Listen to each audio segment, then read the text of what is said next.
అందరికీ నమస్కారం. ఈరోజు మనం కోడ్ సామర్థ్యాన్ని ఎలా కొలుస్తాం అనే దాని గురించి లోతుగా చర్చిద్దాం. ముఖ్యంగా ఎప్పటినుంచో వాడుతున్న పద్ధతులకు ఒక కొత్త అప్గ్రేడ్ ఎందుకు అవసరమైందో విశ్లేషిద్దాం. సరే, ముందుగా ఒక ప్రశ్నతో మొదలుపెడదాం.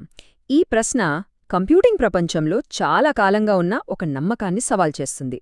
నిజంగా స్పీడ్గా రన్ అయ్యే కోడే ఎప్పుడూ మంచి కోడవుతుందా?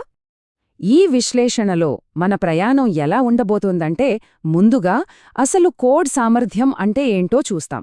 ఆ తర్వాత దాన్ని కొలిచే పాత పద్ధతి, దానికున్న పరిమితులు, చివరగా అల్గారిథం విశ్లేషణలో రాబోతున్న అద్భుతమైన మార్పుల గురించి తెలుసుకుందాం.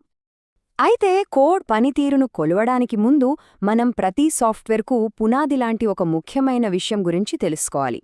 అదే అల్గారిథం. సింపుల్గా చెప్పాలంటే, అల్గారిథం అంటే ఒక పనిని ఎలా పూర్తి చెయ్యాలో చెప్పే స్పష్టమైన సూచనల జాబితా. ఉదాహరణకు, ఒక వంటకం చేసేటప్పుడు రెసిపీ బుక్ ఎలాగైతే స్టెప్ బై స్టెప్ గైడ్ చేస్తుందో, అల్గారిథం కూడా కంప్యూటర్కు అలాగే దారి చూపిస్తుంది.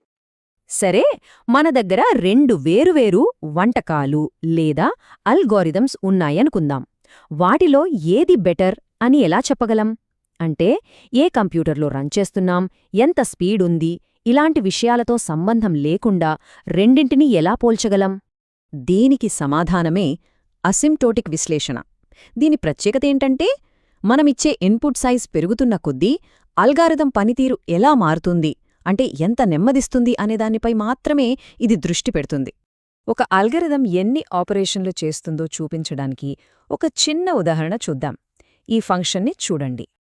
ఇక్కడ మనం గమనించాల్సిన ముఖ్యమైన విషయమేంటంటే, n అంటే ఇన్పుట్ సైజ్. అది చాలా చాలా పెద్ద సంఖ్య అయినప్పుడు అసలు ఏం జరుగుతుందనేది. నీ విలువ విపరీతంగా పెరిగినప్పుడు n² విలువ చాలా వేగంగా పెరుగుతుంది. దాని ముందు ఈ +3n అనేది చాలా చిన్నదిగా, అసలు లెక్కలోకి రానిదిగా మారిపోతుంది. అందుకే పెద్ద స్థాయిలో విశ్లేషించేటప్పుడు మనం 3nను పక్కన పెట్టేయొచ్చు. ఇలా ఫంక్షన్లో అత్యంత ప్రభావవంతమైన టర్మ్ మీద దృష్టి పెట్టే ఈ ఆలోచననే బిగ్ ఓ లాంటి నొటేషన్స్తో సూచిస్తారు. ఇందులో బిగ్ ఓ అనేది ఒక అల్గోరిథం యొక్క అత్యంత చెత్త పనితీరును, అంటే వర్స్ట్ కేస్ సినారియోను చూపిస్తుంది.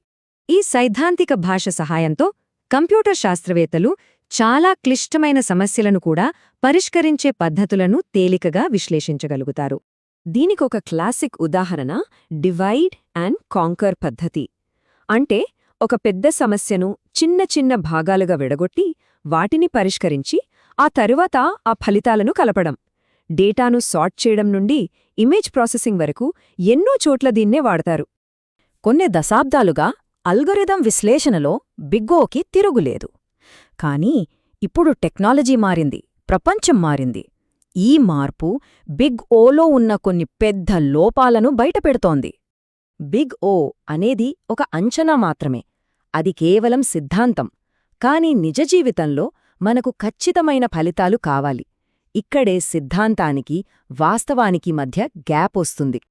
ఇక్కడ అసలు సమస్య ఏంటంటే, బిగో దృష్టిలో అన్ని కంప్యూటర్ ఆపరేషన్లు ఒకటే. అంటే ఒక అడిషన్ ఆపరేషన్కి, ఒక డివిజన్ ఆపరేషన్కి తేడా లేదు. కానీ వాస్తవానికి డివిజన్ ఆపరేషన్కి చాలా ఎక్కువ సమయం, శక్తి ఖర్చవుతాయి. ఈ ముఖ్యమైన తేడాను బిగో పట్టించుకోదు.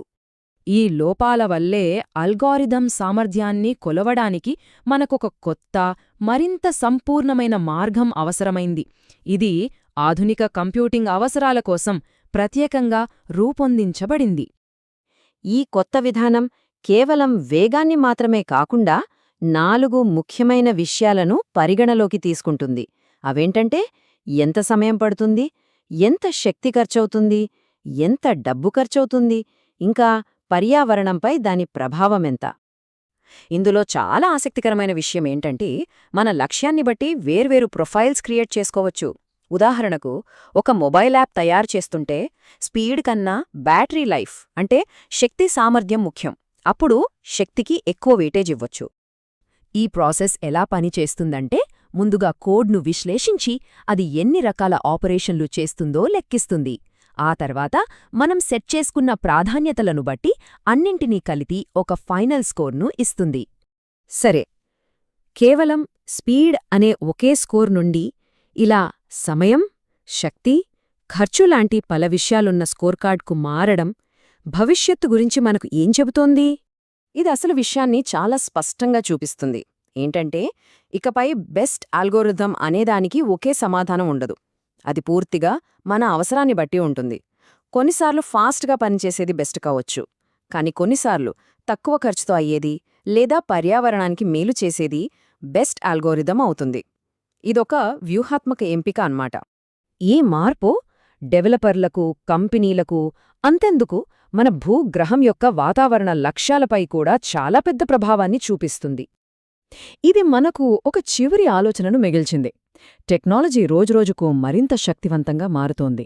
మరి అలాంటప్పుడు దేన్ని మంచి టెక్నాలజీగా, దేన్ని సమర్థవంతమైన టెక్నాలజీగా పరిగణించాలనే మన నిర్వచనం కూడా దానితో పాటే మారాలి కదా?